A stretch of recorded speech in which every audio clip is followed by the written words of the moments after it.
I am Professor Pushpanjali Shinde.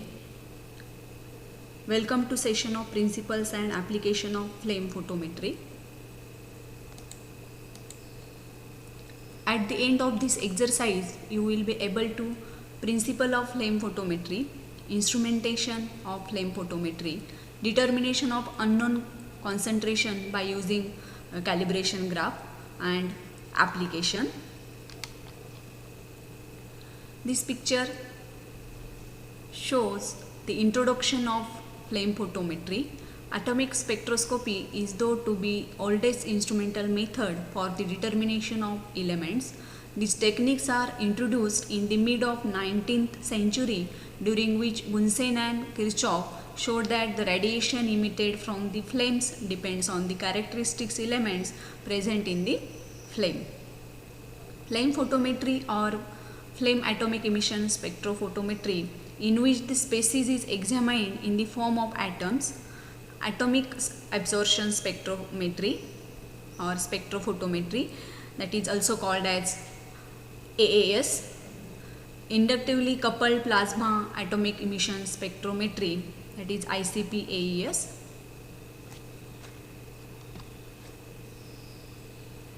Flame photometry is a measure of intensity of emission radiation when the sample molecules are subjected to flame. For determining the concentration of certain metals, ions such as sodium, potassium, lithium, calcium, cesium can be determined with the help of this flame photometry. The basis of flame photometric working is that the species of alkali metals, that is from group 1, and alkaline earth metals from group 2 metals are dissociated due to the thermal energy provided by the flame source. We look into the principle emission of light of its own characteristics wavelength by alkali and alkali earth metal when passed through the flame, and the correlation of its emission intensity with concentration of the element is flame photometry or flame emission spectroscopy. When we look into the principle, when solution will be analyzed, spread over the flame, solvent first evaporates, leaving the solid residues, and due to high temperature of flame, solid evaporizes to gaseous form, from which they atomizes to the atom. Due to the high temperature of flame, atom thermally excited to the next high state, which is not excited by absorbing light but excited by heat. These excited atoms returns to the ground state by emitting their own characteristics wavelength. For example, each elements have their own characteristics wavelength, like sodium have 589 nanometer, lithium have 670 nanometer wavelength, calcium have 622 nanometer wavelength, whereas barium have 554 nanometer wavelength.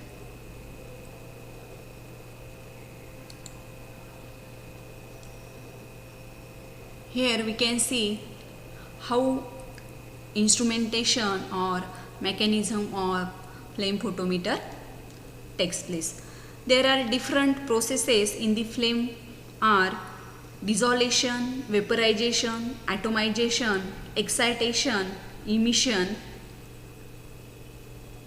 We looking to instrumentation of flame photometer by different processes which are already entitled.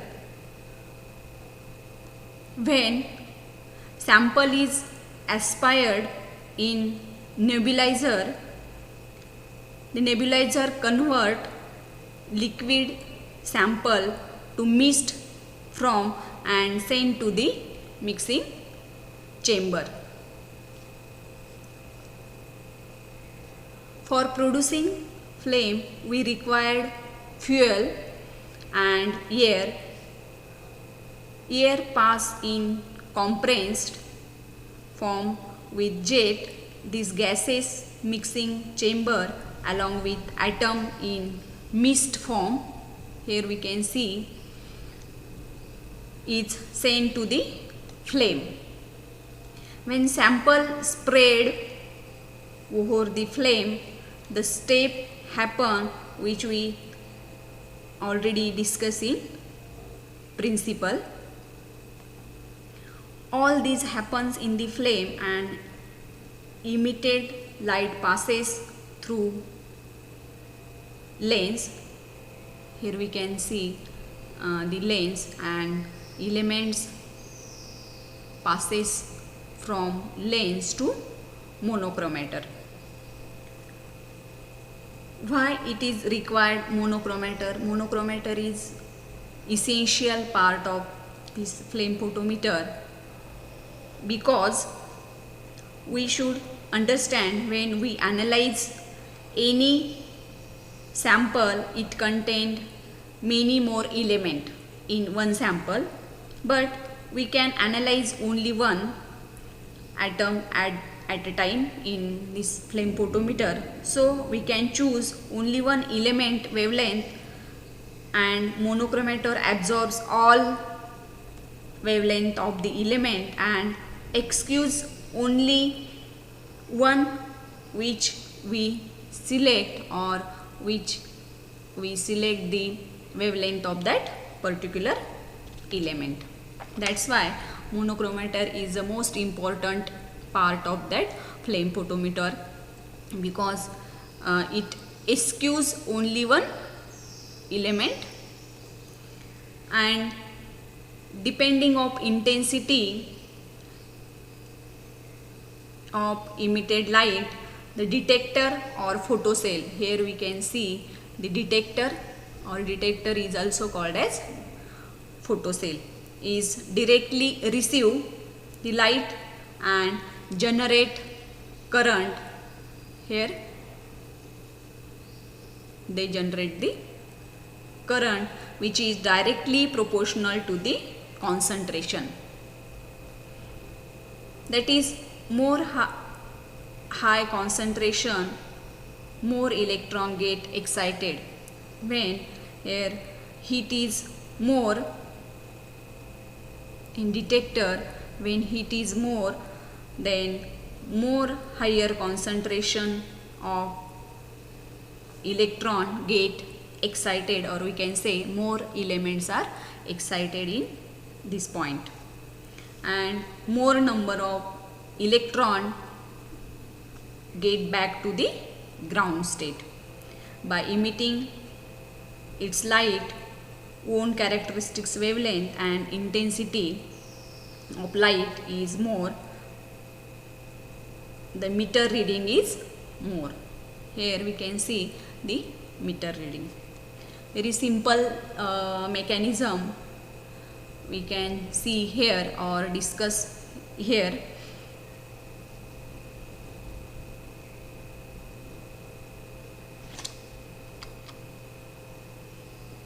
Let us see flame test. How we test the flame of different elements. Some metals can be identified by flame test. A sample of one of their salts is placed in a Bunsen flame.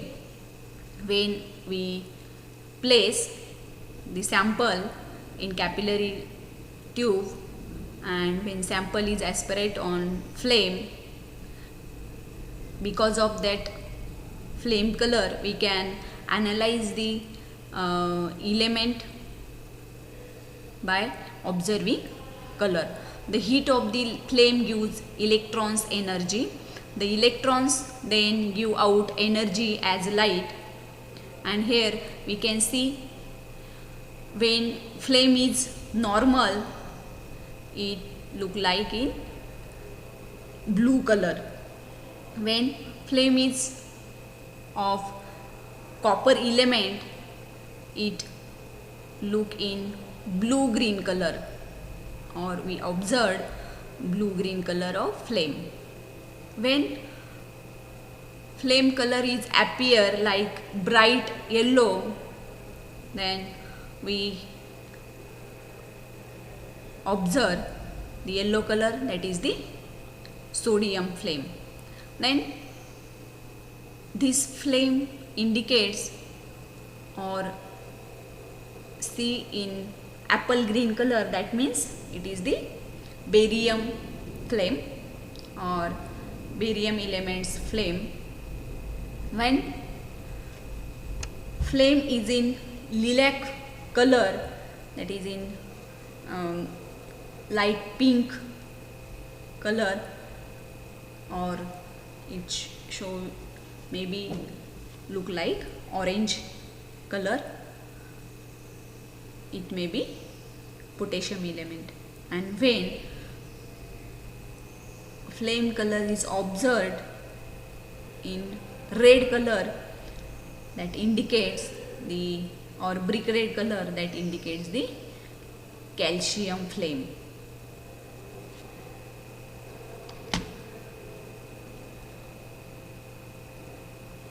Here we discuss the different parts of flame photometer, like burner.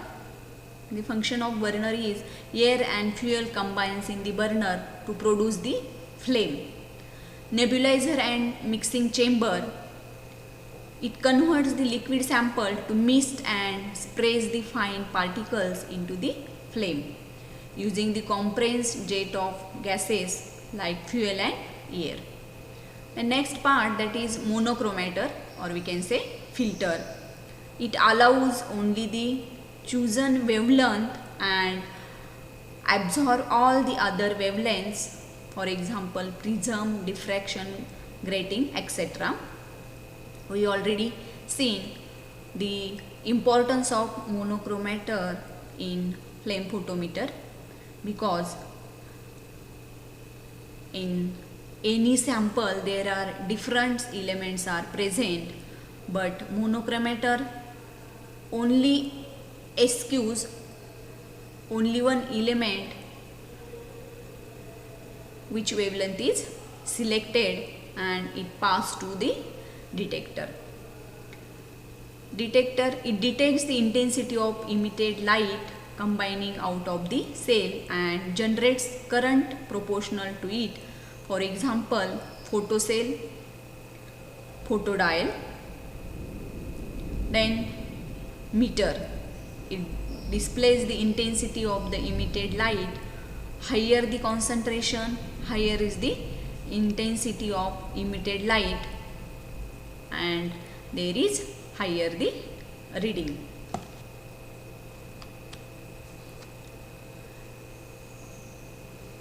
Here we can see, after the all observation, after taking the all observation, we can calculate the concentration of unknown sample by using the calibration graph. Here we can see on x-axis indicates the concentration of the standards, whereas y-axis indicates the intensity of emitted light. By plotting the difference observation of concentration against intensity, we calculate concentration of unknown sample. The calibration graph is plotted with the concentration against intensity of emitted light, that is meter reading. The sample of unknown concentration is spread over the flame and the intensity of emitted light is noted. From the calibration graph, the unknown concentration can be found. Let us see the application of flame photometer. Flame photometer is used in determination of total and available potassium, lithium, sodium from soil and manures. Presence of alkali and alkaline earth metals in water such as sodium, potassium, calcium, magnesium, etc. can be also determined. Can determine the presence of sodium and potassium in glass melt, presence of certain metals in cement sample. We can determine presence of sodium, potassium, calcium in blood serum, urine sample, etc. Presence of alkali and alkaline earth metal is metallurgical product, catalyst, alloy, high pure metals, etc. Analysis of exchangeable cations in soil. Thank you for watching video.